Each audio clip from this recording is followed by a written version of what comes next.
बिस्मिल्लाहिर्रहमानिर्रहीम, अस्सलाम वालेकुम। I hope you are fine. आज हम जो सॉफ्टवेयर स्टार्ट करने जा रहे हैं that is the most important software as far as financial accounting students are concern. हम लोग एक्सेल शुरू करने जा रहे हैं और अगर मैं आपकी प्रैक्टिकल लाइफ की बात करूं तो I think more than 95% of the time you are using Excel in your articles in your professional life. Excel का सॉफ्टवेयर इस्तेमाल करने की दो बड़ी वजूहत हैं जो कि मैं लोगों को बताता होता हूँ। मेरे ख्याल से एक्सेल बहुत ज़्यादा फ्लेक्सिबल, इसमें बहुत ज़्यादा चीज़ें हैं वो आप चेंज कर सकते हैं, आप ऑप्शंस लगा सकते हैं, आप डिफरेंट टाइप का डाटा ड्रिल कर सकते हैं and at the same time it is very easy to use. तो इस वजह से मुझे ये लगता है कि this is the number one choice of everyone जो कि कुछ डाटा क्रंचिंग करना चाहता है। इसमें एक बड़ी मज़े की कोटेशन है जो मैं अक्सर बच्चों को बताया करता हूँ कि लोग कहते हैं कि जी जो करंट इकोनॉमी है, जो मॉडर्न इकोनॉमी है, ये दो चीज़ों पे चल रही है। हर चीज़ की बेसिक्स के पीछे दो ऐसी चीज़ें हैं जिनको हम कह सकते हैं कि ये दो बुनियादी सतून है। नंबर वन, व्हील, यानी कि आप देखें कि हर मशीन में, हर चीज़ में व्हील होता है। तो जब व्हील ईजाद हुआ था तो हम लोगों ने कहा था कि this is the great industrial revolution. And number two, Excel. ठीक है, एक्सेल एक ऐसा खूबसूरत डाटा इंजन है जिसकी बेसिस के ऊपर आप लोग डाटा मेंटेन करते हैं, डाटा प्रोसेस करते हैं, डाटा के अंदर से रेलिवेंट इन्फॉर्मेशन एक्सट्रैक्ट करते हैं। तो बहुत ही ज़्यादा इस्तेमाल होने वाला सॉफ्टवेयर है। जितना ज़्यादा आपको आता होगा, जितना अच्छा आपको आता होगा, आपको उतना ही ज़्यादा बेनिफिट है। And at the same time it is again very interesting for the students of chartered accountancy. CA के स्टूडेंट जो है वो इसको बहुत ज़्यादा पसंद करते हैं क्योंकि उनके हिसाब से ये बना हुआ है, यानी कि नंबर्स और फिगर्स और अमाउंट्स और क्वांटिटीज़ इस तरह की चीज़ों से रिलेट कर रहा होता है। तो शुरू करते हैं जनाब, स्टार्ट का बटन प्रेस करें और आप एक्सेल टाइप करना शुरू करें, EXCEL। तो आपके सामने एक्सेल का प्रोग्राम नज़र आ रहा है। मैं एंटर प्रेस करूंगा तो ये एक्सेल 2019 का सॉफ्टवेयर जो है इसकी वेलकम स्क्रीन मेरे पास सामने आ गई है। लेफ्ट साइड पे मुझे नज़र आ रहा है कि कौन कौन से प्रोग्राम्स हैं जो मैंने इससे पहले ओपन किए हैं, कौन कौन सी फाइल्स हैं जो मैंने ओपन की हैं जिनके ऊपर मैं काम करता रहा हूँ। और राइट साइड पे मुझे कुछ टेम्पलेट्स नज़र आ रहे हैं और इन टेम्पलेट्स में से मैं अपनी मर्जी का टेम्पलेट सेलेक्ट करके वो काम शुरू कर सकता हूँ जो मुझे करना है। ठीक है, लेकिन जो सबसे इंपॉर्टेंट है वो ये है कि हम ब्लैंक वर्कबुक के ऊपर क्लिक करें। तो ब्लैंक वर्कबुक जब आप ओपन करेंगे तो आपके सामने सबसे पहली चीज़ जो आपने यहाँ पे ऑब्जर्व की होगी वो है कि इसका कलर जो है वो ग्रीन है। तो माइक्रोसॉफ्ट एक्सेल का जो थीम कलर है वो ग्रीन है। अगेन आगे आपको टाइटल बार नजर आती है। टाइटल में अगर आप गौर से देखें तो ये लिखा हुआ है बुक और बुक के साथ वन लिखा हुआ है कि जब आपकी कोई फाइल जो होती है उसका कोई नाम नहीं रखा हुआ या आपने उसको सेव नहीं किया हुआ तो उसका एक डिफॉल्ट नेम आ रहा होता है। माइक्रोसॉफ्ट एक्सेल के केस में the default name is book. आगे प्रोग्राम लिखा हुआ है, प्रोग्राम एक्सेल है। मिनिमाइज, मैक्सिमाइज, रिस्टोर, अप और डाउन के ये तीन बटन है। अगर आप नीचे जाएं तो नीचे आपको एक रिबन नजर आएगा। ठीक है, इसमें वो ऑप्शंस होती हैं जो यूजर ज्यादा इस्तेमाल करते हैं।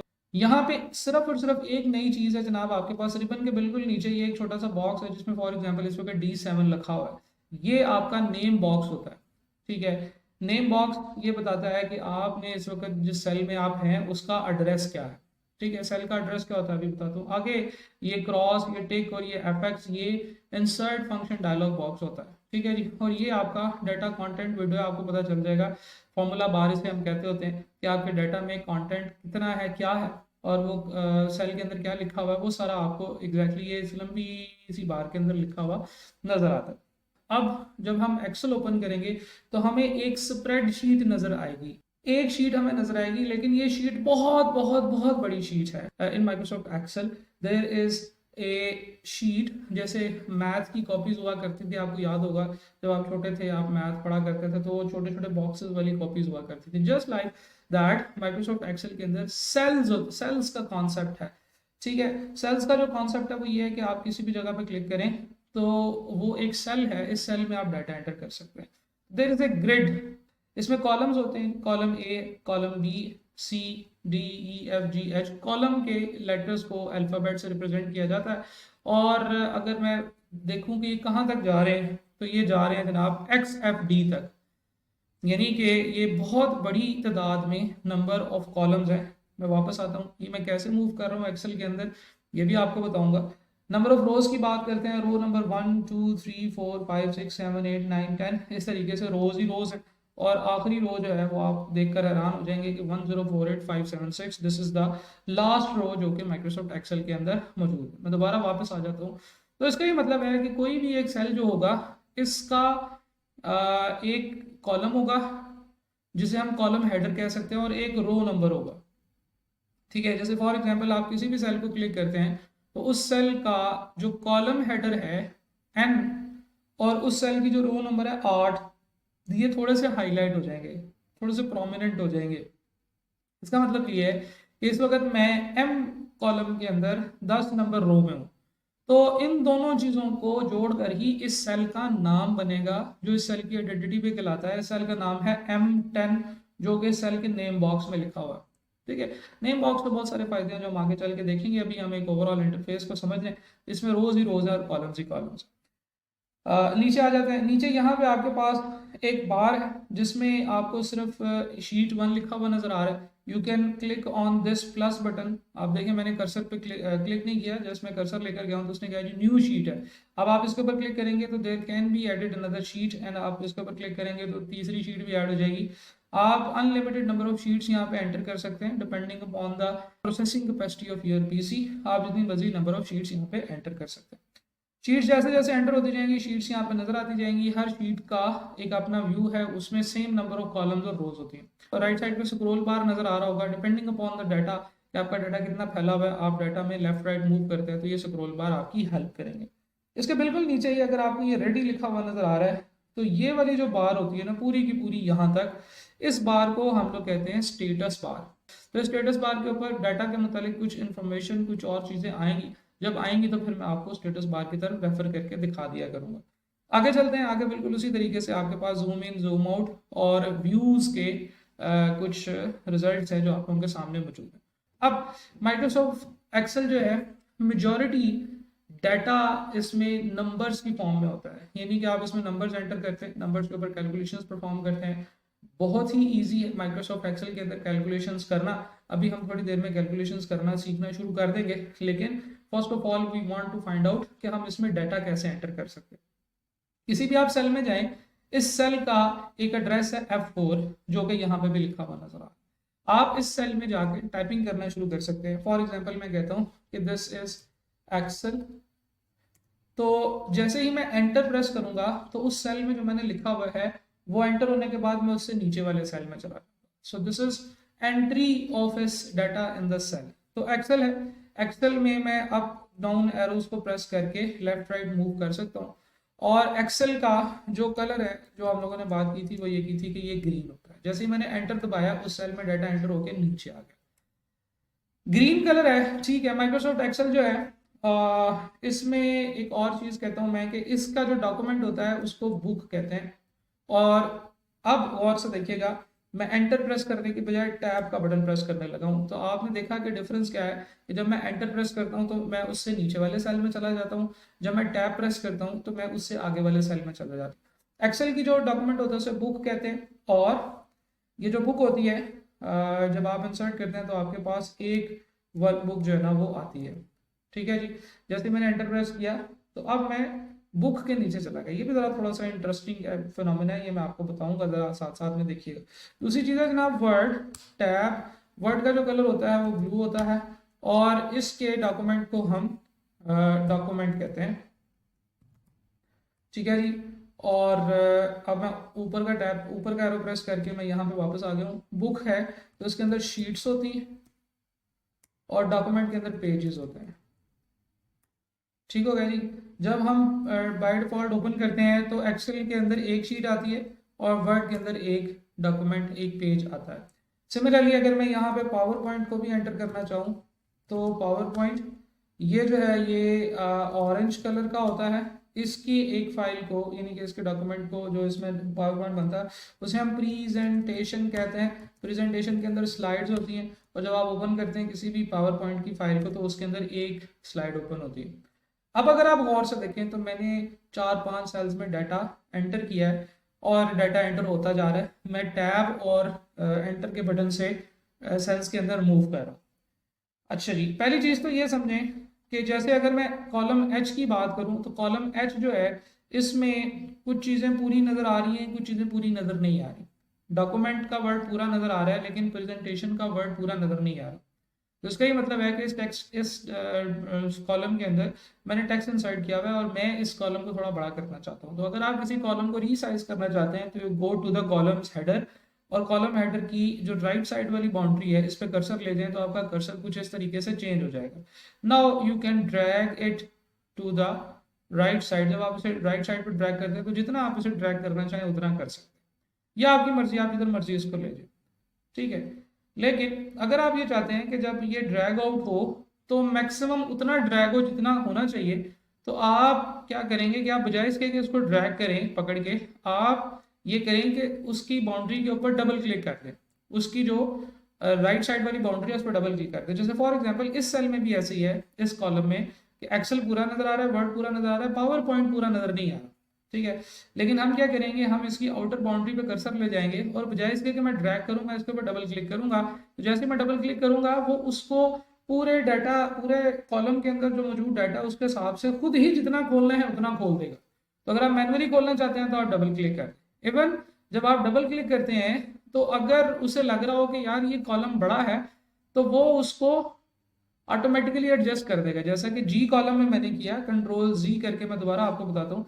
इस वक्त इस कॉलम में डाटा कम है लेकिन ये कॉलम ज्यादा खुला है, तो मैं क्या करूंगा, मैं यहाँ पे डबल क्लिक करूंगा तो वो ऑटोमेटिकली इसको छोटा कर देगा। So this is actually the behaviour of auto fit to content. ठीक है जी, आप देखें कि इस डाटा के अंदर मैंने सेल्स में जो डाटा एंटर किया है, ये जो सेल्स जितने मैंने सेलेक्ट किए हैं, आपको पता है ड्रैग करके हम सेलेक्ट कर सकते हैं, इन सब के अंदर मैंने टेक्स्ट एंटर किया है, ठीक है जी। सो टेक्स्ट अगर आप एंटर करते हैं तो उसकी जरा डिफॉल्ट अलाइनमेंट देख लें कि जब आप टेक्स्ट एंटर करते हैं तो डाटा आपका लेफ्ट अलाइन होता है, लेफ्ट अलाइन, ठीक है। जब आप टेक्स्ट एंटर करते हैं देखिए ना, सारा डाटा जो है वो लेफ्ट वाली साइड से अलाइन है।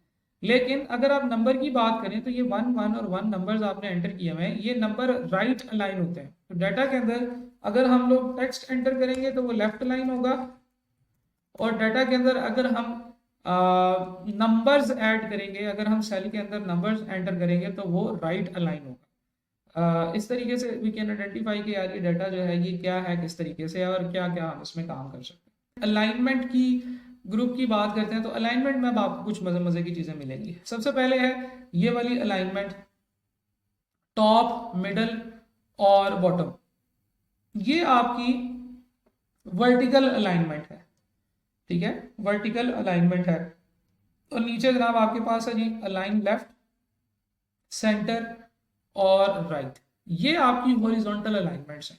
इसको समझाने के लिए मैं क्या करता हूं, मैं एक सेल पकड़ता हूं, इस सेल का कॉलम भी बड़ा कर देता हूं और इस सेल की रो भी मैं बड़ी कर देता हूँ, ठीक है। तो ये एक बहुत बड़ा सेल हो गया, इस सेल को मैं बॉर्डर भी लगा देता हूँ, ले जी एक बॉर्डर लग गया, ऑल बॉर्डर। इस सेल में लेट सपोज मैं डाटा एंटर करने लगा हूँ, मैं इस पर अपना नाम लिख, अगर आप गौर से देखें तो इस वक्त इस सेल में जो डाटा है वो बॉटम अलाइन है, ठीक है, यानी कि वर्टिकली अगर हम देखें तो वो नीचे है बॉटम में, और लेफ्ट राइट हॉरिजॉन्टली अगर हम देखें तो वो लेफ्ट साइड पे। आई कैन चेंज दिस बिहेवियर, अगर मैं बॉटम की बजाय सेंटर अलाइन करना चाहता हूं तो देखें डाटा सेंटर ऑफ द उसमें सेल में आ गया है, लेकिन ये सेंटर कौन सा है, ये वर्टिकल सेंटर और top of the cell. Similarly if I want to do this कि मैं हम इसको जो है ना वो लेफ्ट राइट लाइन की बजाय, लेफ्ट लाइन की बजाय राइट लाइन कर दें, तो आप राइट लाइन पे क्लिक कर दें, सेंटर लाइन पे क्लिक करना चाहे सेंटर लाइन पे, और ये सेंटर और मिडल ये दोनों अलाइनमेंट्स। तो यहाँ पे आप खेल सकते हैं और आप देख सकते हैं कि अलाइनमेंट जो है वो कैसे हो रही है। जिस जिस अलाइनमेंट पे क्लिक करते जाएंगे वो अलाइनमेंट आपको यहाँ पे नजर आती जाएगी। सेल के अंदर डाटा की अलाइनमेंट क्या होगी ये आप यहाँ पे देख सकते हैं। अच्छा जी, अगेन ओरिएंटेशन, लेट्स सपोज कि अभी डाटा की ओरिएंटेशन क्या है, ये हम लोगों ने वर्टिकल हॉरिजॉन्टली टेक्स्ट लिखा हुआ है left to right. I can change this, मैं इसे ऐसे कर सकता हूँ, ठीक है, मैं इसे चेंज करके ऐसे कर सकता हूँ, ठीक है, मैं इसे चेंज करके ऐसे कर सकता हूँ, ठीक है। Whatever the conversion, whatever the format you want to do is, आप उसको यहाँ पे एडजस्ट कर सकते हैं, ठीक है। इवन अगर आप कोई स्पेसिफिक टाइप की रोटेशन देना चाहते हैं तो आप यहाँ से उतने डिग्री की रोटेशन दे सकते हैं। लेट्स सपोज मैं चाहता हूँ कि मैं 45 डिग्री की रोटेशन जो है वो टेक्स्ट को दे दूँ, ये 45 डिग्री की रोटेशन आ गई। अगर मैं ये चाहता हूँ कि मैं डाटा को 30 डिग्री की रोटेशन दे दूँ तो मैं 30 डिग्री की रोटेशन दे देता हूँ, ठीक है जी, ओके कर दिया, तो ये 30 डिग्री की रोटेशन आ जाएगी। मेरा ख्याल है मैंने नहीं, इंडेंट पे क्लिक कर दिया था, यहाँ पर डिग्री पे क्लिक करना था, 30 डिग्री की रोटेशन आ गई। तो आप अपने डाटा को किसी भी तरीके से एडजस्ट कर सकते हैं, and if you don't like it तो आप दोबारा से अपने 0 डिग्री के ऊपर आ जाएं, तो डाटा आपका दोबारा से एडजस्ट हो जाए। ठीक है जी। अगेन इंक्रीज इंडेंट और डिक्रीज इंडेंट के बटन आप लोगों के पास यहाँ पे मौजूद है। If you click on increase indent तो डाटा सेल के बिल्कुल स्टार्ट से शुरू होने की बजाय थोड़ा सा आगे जाके स्टार्ट होगा, and if you click to the degree on to the decrease indent तो डाटा वापस पीछे की तरफ जाना शुरू कर देगा। ठीक है जी। तो ये आपके पास अलाइनमेंट की कुछ ऑप्शंस होगी। अच्छा, आगे हमारे पास दो बड़ी इंपॉर्टेंट, बड़ी मजे मजे की ऑप्शंस हैं, which are wrap text and merge and centre. इन दोनों को समझने के लिए सबसे पहले तो आपको समझना पड़ेगा कि ये होते किस लिए। लेट्स सपोज कि मैं एक सेल में कुछ डाटा लिख रहा हूं,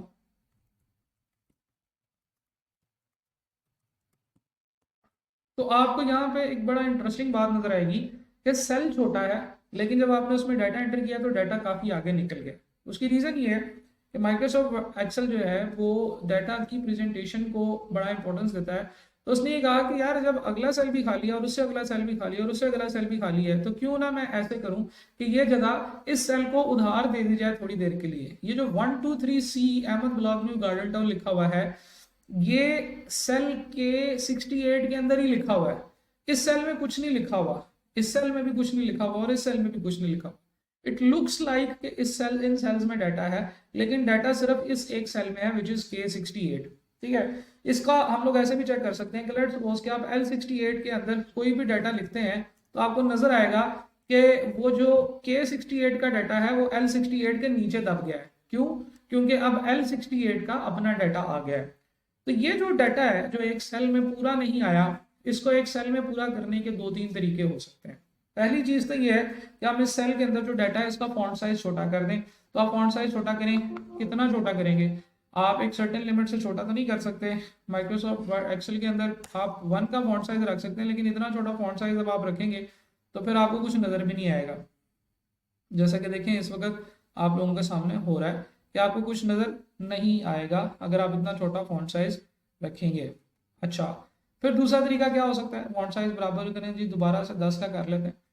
अब हम कॉलम की विड्थ को बढ़ा सकते हैं। दिस इज द सेकंड वे कि मैं कॉलम की विड्थ को इतना बढ़ा दूं कि मेरा जो सारा का सारा डाटा है वो इसके अंदर पूरा आ जाए, जिसका कीबोर्ड शॉर्टकट तो कोई नहीं है, लेकिन ये है कि यहाँ पे आप कॉलम की जो बाउंड्री है उसके ऊपर डबल क्लिक करें तो वो उतना खुल जाएगा जितना उसको होना चाहिए था। But if you don't want to increase the space of a column, क्योंकि जब आप कॉलम की स्पेस इंक्रीज करेंगे तो it will eat up your other space of the page as well. तो आप इसको एक मुनासिब तादाद में ओपन कर लें और फिर इसके बाद आप इस सेल में रहते हुए रैप टेक्स्ट पे क्लिक करें। रैप टेक्स्ट क्या करेगा अभी देखते हैं। तो ये देखिए उसने क्या किया, उसने कॉलम की विड्थ को नहीं बढ़ाया, रो की हाइट को बढ़ाने के बाद उस रो के अंदर जो 123C Ahmad block new garden town जो कुछ भी है वो उसी कॉलम के अंदर अंदर आ गया, लेकिन रोज बढ़ा दी। तो this is what we call wrap text. Wrap text क्या करता है? कॉलम की विड्थ को नहीं बढ़ाता, वो उस डाटा के अंदर ही रोज में उस सेल के अंदर मजीद रोज क्रिएट कर देता है और उन उसके अंदर डाटा जो है वो आ जाता है। ठीक है जी, इसे हम कहते हैं रैप टेक्स्ट। कंट्रोल Z करके मैं वापस आ जाता हूँ। There can be another way जिसमें आप डाटा को मर्ज एंड सेंटर कर लेते हैं। दो सेल्स हैं, उन दोनों सेल्स को आपस में जोड़ के एक सेल बना दिया जाए। वो दोनों सेल्स एक दूसरे के आगे पीछे हो सकते हैं या एक दूसरे के ऊपर नीचे हो सकते हैं। इसके अलावा दो सेल्स के दरमियान में अगर कोई भी रिलेशनशिप है, अगर वो डायगोनली एक दूसरे के साथ जुड़े हुए हैं या जुड़े नहीं हुए, इस तरह के सेल्स को आपस में मर्ज नहीं किया जा सकता। मर्ज करने से क्या मुराद है? दो सेल्स के दरमियान की दीवार तोड़ के उन दोनों को एक ही सेल बना दिया जाए। जैसे for example I want to do this कि मैं 123 MHC ये इन तीनों का सेल्स को जोड़ के एक सेल बनाना चाहता हूँ। ठीक है, तो इन तीनों के दरमियान की दीवार जो है वो मैं खत्म कर दूंगा। उसके लिए तरीका क्या है? मैं इन तीनों सेल्स को सिलेक्ट करूंगा तो मर्ज एंड सेंटर पे क्लिक कर दूंगा।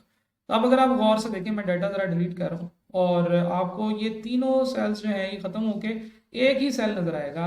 ठीक है, ये वाला सिंगल एक सेल है, ठीक है, जिसमें हमारा डाटा था। कंट्रोल Z डाटा वापस हमारे सेल में आ गया। तो we can do multiple things to align the text. Text एक खास जगह पे एडजस्ट करने का एक तरीका ये है कि आप कॉलम का साइज बड़ा कर लें। कॉलम का साइज बड़ा नहीं करना तो रो का साइज बड़ा करके उसे रैप टेक्स्ट कर लें, और रो का साइज बड़ा भी नहीं करना तो फिर आप सेल्स को मर्ज कर लें। उस मर्ज करने से क्या होगा कि दो तीन सेल्स मिलकर एक बड़ा सेल बन जाएंगे and that big cell will be able to host this data. Microsoft Excel के अंदर डाटा जब आप एंटर कर रहे हैं तो डाटा एंटर करने का एक तरीका तो ये है कि आप इसे टाइप करके डाटा एंटर कर सकते हैं, ठीक है। फिर उसके अलावा कॉपी पेस्ट आप कर सकते हैं। जिस सेल का डाटा कॉपी करेंगे किसी और जगह पर जाके पेस्ट करेंगे तो वो डाटा वहाँ पे कॉपी पेस्ट हो जाएगा, ठीक है जी। तो that's it for this lecture. हम लोगों ने माइक्रोसॉफ्ट एक्सेल का एक ओवरव्यू देखा, एक्सेल क्या होता है और उसमें डाटा कैसे एंटर करते हैं। कल जो हमारी अभी अब जो क्लास होगी उसमें हम लोग नंबर्स के बारे में जिक्र करेंगे, नंबर्स, स्टाइल्स, सेल्स के बारे से खास तौर पर जिक्र करेंगे कि ये चीज़ें क्या होती हैं। तो इंशाल्लाह फिर उसके बाद जब हम बेसिक अंडरस्टैंडिंग ले लेंगे डाटा की, फिर उसके बाद हम लोग थोड़ा सा आगे मूव करेंगे। Thank you for joining.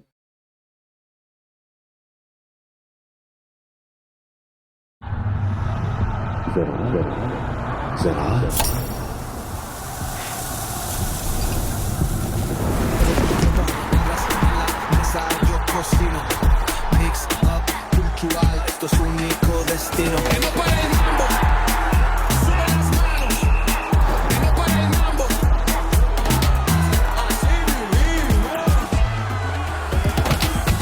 Coca-Cola उठा, zone में आ।